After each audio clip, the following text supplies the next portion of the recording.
Hey, it's DeFrancesco here. I'd like to thank everybody for tuning in to my website.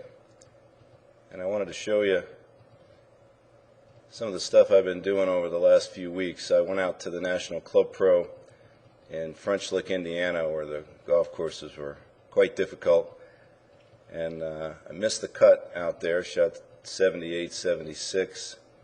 The swing on the right is the swing I showed up with. We drove out and I played the day we got there, and I took my video camera out and shot a picture of it, made a few adjustments, and actually hit the ball half decent, although the things that I work on in my swing are still very difficult to do, especially in competition. So if we go back to that swing on the right, the things that I pick out here that I hit the ball really poorly on the first 9 holes that I played, so we went over to the parking lot and got the camera.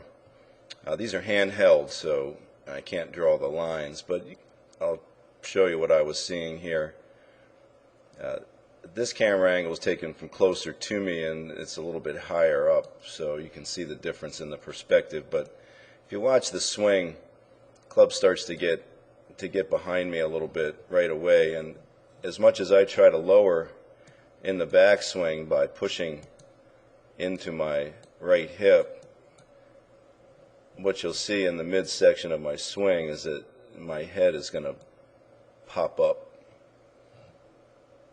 So this is normal for me. I get the club behind me a little bit, it gets crossed. This is a short swing, which is another thing that happens to me in competition. My left arm gets very straight, and my swing gets pretty short.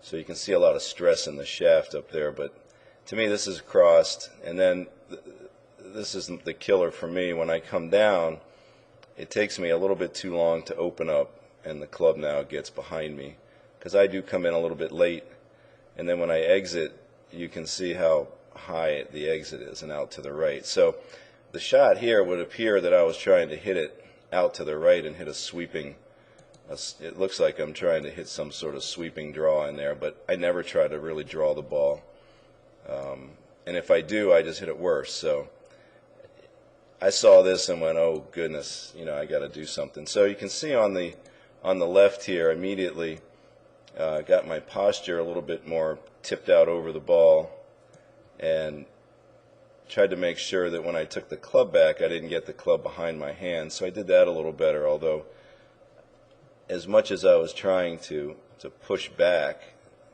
I think I did a better job of not lifting here, and as a result you can see the club is pointing a whole lot better at the top. So this swing to me looks a lot better than this one. So once you start working on your swing, you can make some adjustments, but you really need the video camera. It was interesting, I was just reading an article about Tiger today, and it was talking about him not having a teacher, and he quoted as saying, I use the video camera. The video is important. It really helps you see what you're doing, of course. So I'm trying not to hit the butterfly here. You can see the butterfly is getting in the way.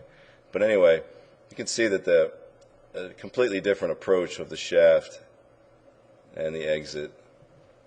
So once I hit a couple decent shots and saw that swing, I was a lot happier. My problem is I get to this swing a little bit and I hit 4 or 5 balls way offline, and if you look over here and over here, that grass was not playable. So if you hit the ball, the fairways are pretty big in the Ross course, but if you hit the ball out of the fairway and into this grass on either course, it was pretty much X. So I hit 4 balls into the weeds, and I had 37 putts the first day, and thus a missed cut. Let's fast forward a little bit. So I was looking at my swing, and let's see. Back. Okay, so I was looking at my swing just the other day, and once again I saw myself failing to. Now I have softened my arms up quite a bit, so one thing I'm trying to do is not to be so tense with my left arm at the top. So this feels actually bent to me, even though if we looked at it from the front view, it really wouldn't be bent at all. So that's me softening my arm. So to me that feels way bent. But anyway, what I see here again is a lack of lowering in the backswing, and that leads me to, you can see my right heel pop up a little bit too soon, and then my club get just a little behind me, and again just exit a little bit high. See here I can draw some lines, so I'll show you. So I'm really trying to get my butt behind this line and get my head to drop just a little bit. You can see that really didn't happen, and thus in the forward swing I come in a little bit high and exit up, and my knee is in front. So these are all the things I always work on. I was working hard on this, and I took a couple of practice swings that I thought were a little bit better, if you'll watch here. So this is me trying hard to do what I'm supposed to do. You can see it. So there's the butt go back. Now that also helps my takeaway and the rest of the things stay on plane a little better.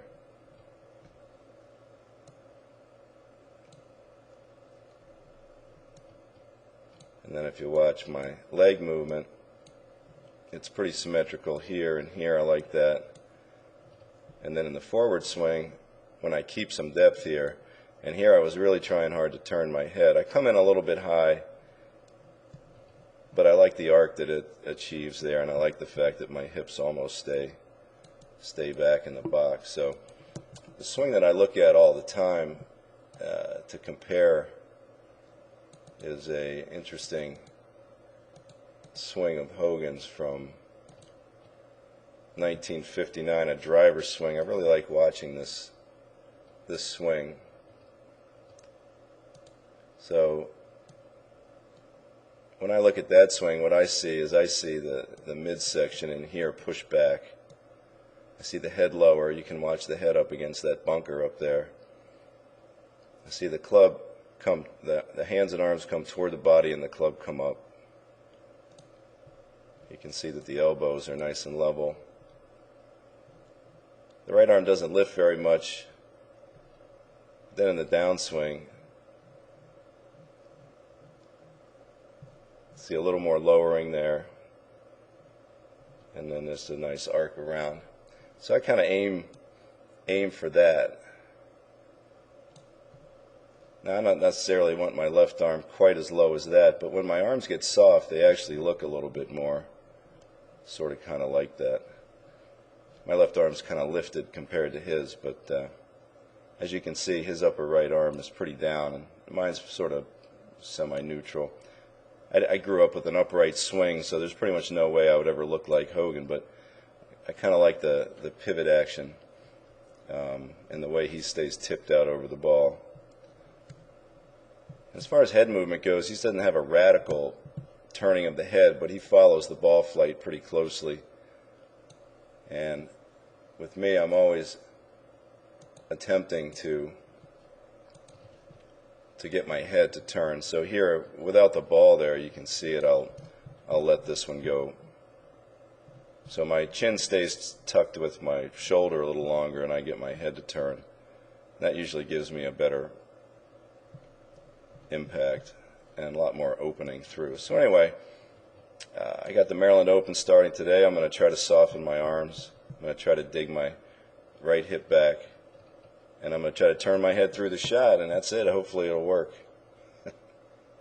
But it is hard, so when it comes to competition, pick what you want to do and go out and try it.